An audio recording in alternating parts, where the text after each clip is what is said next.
So I'm sitting in my car and I'm waiting for my dinner buddy to show up. So I thought this is probably about as good a time as ever to film the commentary about this story, because I have old Snap stories that I'm going to use in this video. And this is this is one of my favorite random stories. It's about what I lovingly call the STOUCH. The STOUCH is so let me back up. When my roommate and I first moved into our apartment, we had no furniture, like at all. We had nothing. We had 2 air mattresses and like random stuff that we had in our college dorm rooms, and those had been furnished, so we had like nothing. So I took it upon myself to start going to all the thrift stores around town and looking for cheap furniture. And this took maybe a month or so for me to find like good furniture, but eventually I got it done. You know, I found bargains on things, and the couch I knew was going to be one thing that was going to be hard to get a good price on and a good fit and all of that. And so I was like, I'm not about to spend $60 on a thrift store couch unless it's actually the most beautiful thing on the planet. And so one day I was with my ex and we were walking around the thrift store and we found this big, comfy red couch. And I go, yes, it's $30. I don't see anything wrong with it. Let's go. So we got his dad, who had a truck, to bring it to my apartment. Him and his dad brought it up, and they go, you know what? This thing's kind of dirty. Maybe you should vacuum it outside of the apartment. And so that was a good decision. It was a good call, because this thing, upon closer inspection in the light of day and not the dark thrift store, is covered in dog hair. It was so gross. So this thing is covered in dog hair. I vacuum and I vacuum and I vacuum. The vacuum fills up. So we empty it and everyone starts gagging and dying because this thing smells like dog and smoke and weed. It is so bad.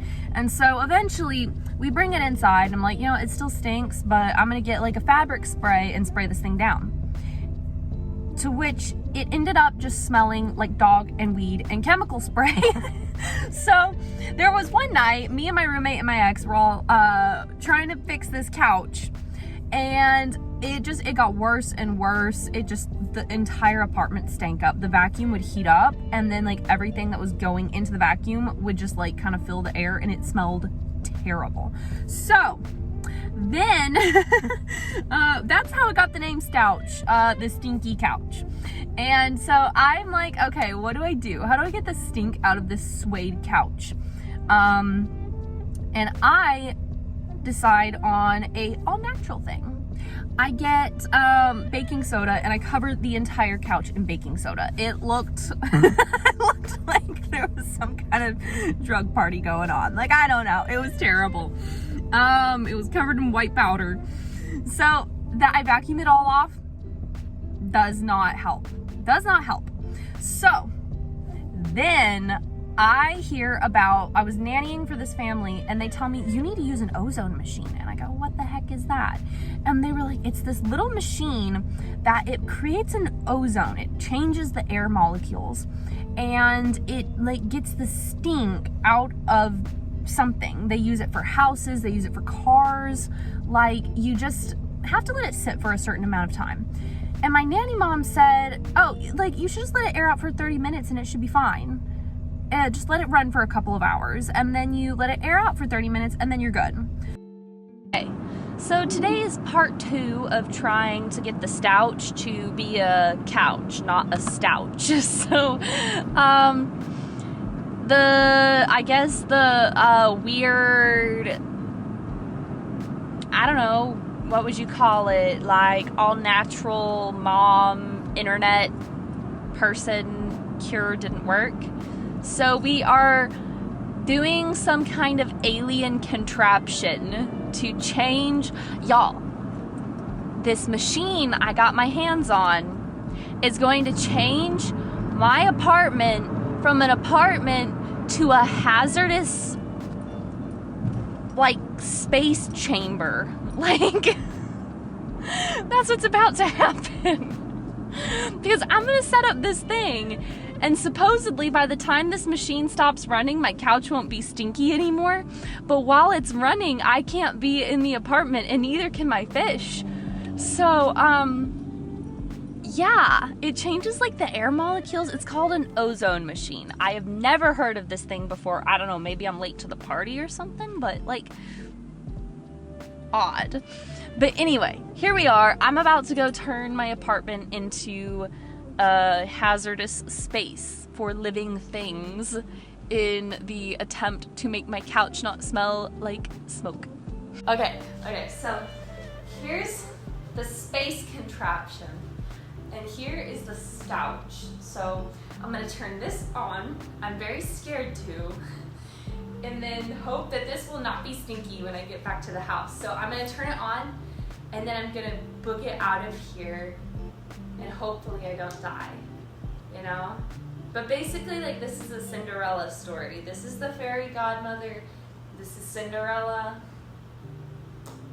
Yeah, here we go. I genuinely have so much trepidation right now before turning this thing on, because I'm like, what if it kills me?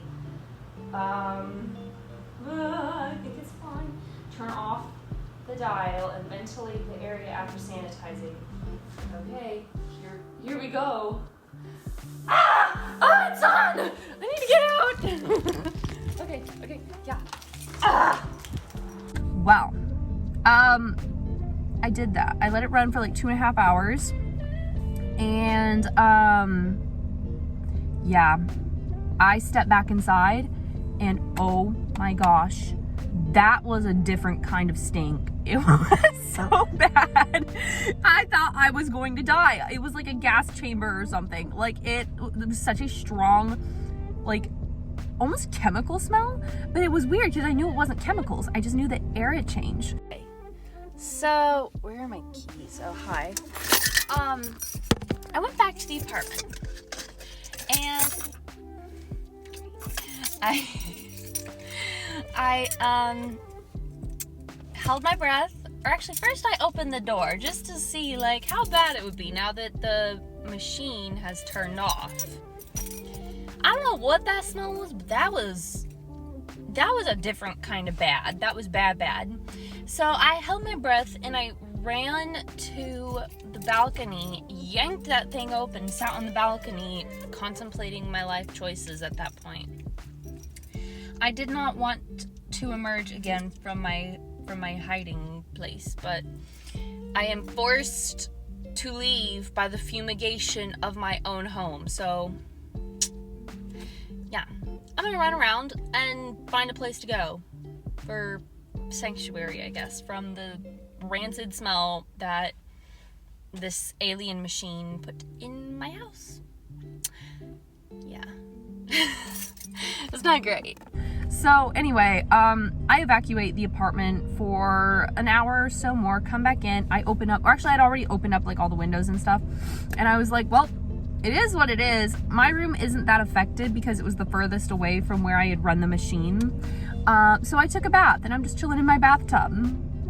And then my roommate comes home. I had told her about what I was doing. I just didn't tell her that it smelled really bad. So she comes pounding on my door. She's like, Lauren, are you okay? And I'm like, yeah, I'm fine. What's wrong? And she's like, it smells so bad in here. And I was like, I think it's okay. And then I start Googling, like, how long should you let it air out after you run an ozone machine? And the answers really did range from everything from like an hour to 24 hours. And I was like, oh, have I killed us? Like, are we okay? Well, what else do you do? So that, like, we didn't have anywhere else to stay. So we just kept airing everything out. I think we left everything open for like a week after that. But it worked. The stinky couch was not as stinky anymore after we used the ozone machine. But at what cost? I nearly killed us. So yeah, the stinky couch is actually incredibly comfortable. I have been meaning to get a new couch cover for it because it is actually dog ugly. But it doesn't smell like dog and weed anymore, and I will count my blessings. So anyway, yeah, that is the story of our STOUCH, the beloved stinky couch. now that my ex and I are no longer a thing, how I plan to get this thing out of my apartment, I don't know. Whenever it gets replaced or we move, like, I might be pushing this thing off the balcony. Like, it was $30 and I don't know that I'm gonna bring this along for the rest of my life. It's comfortable, but she is old and I do question what that couch has seen in its lifetime. So anyway, that's it. Thank you for listening.